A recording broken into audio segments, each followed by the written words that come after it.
Bonjour, je suis Fagon Jean Bedel, enseignant-chercheur de biochimie. Bienvenue dans cette formation.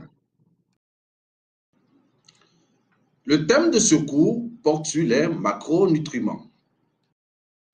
Dans cette capsule de formation, nous présenterons quelques groupes d'aliments ainsi que les sources et rôles de quelques macronutriments.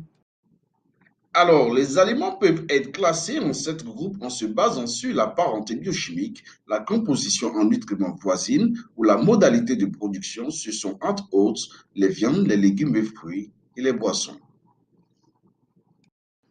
Ces aliments sont composés de macromolécules qui sont des molécules de grande taille constituées de petites molécules liées les unes aux autres. Ce sont essentiellement les glucides, les lipides et les protéines.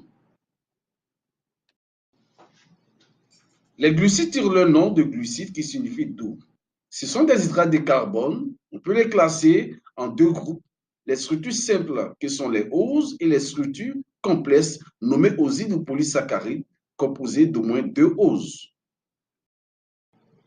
Les principales sources des glucides sont les féculents, les fruits et légumes, les produits laitiers et les céréales. Et leur rôle est de fournir de l'énergie à l'organisme en qualité d'ATP. Ils sont stockés sous forme de glycogène dans le foie et dans les muscles. Les lipides du grec lipos sont des molécules organiques hétérogènes et solubles dans les solvants organiques. Selon leur classification, on distingue les lipides simples, les lipides complexes et les composés à caractère lipidique. On les retrouve dans les légumineuses, les produits laitiers et fruits de mer, et ils interviennent dans la construction des cellules, le fonctionnement immunitaire, en plus de fournir de l'énergie. Les protéines sont des macromolécules biologiques formées d'une ou de plusieurs chaînes polypeptidiques. Ils sont constitués d'acides aminés liés entre eux par des liaisons peptidiques. On retrouve principalement les protéines dans les viandes et substituts, les produits laitiers, et ils sont essentiels dans la catalyse des réactions chimiques, les transports membranaires et la structure des membranes cellulaires.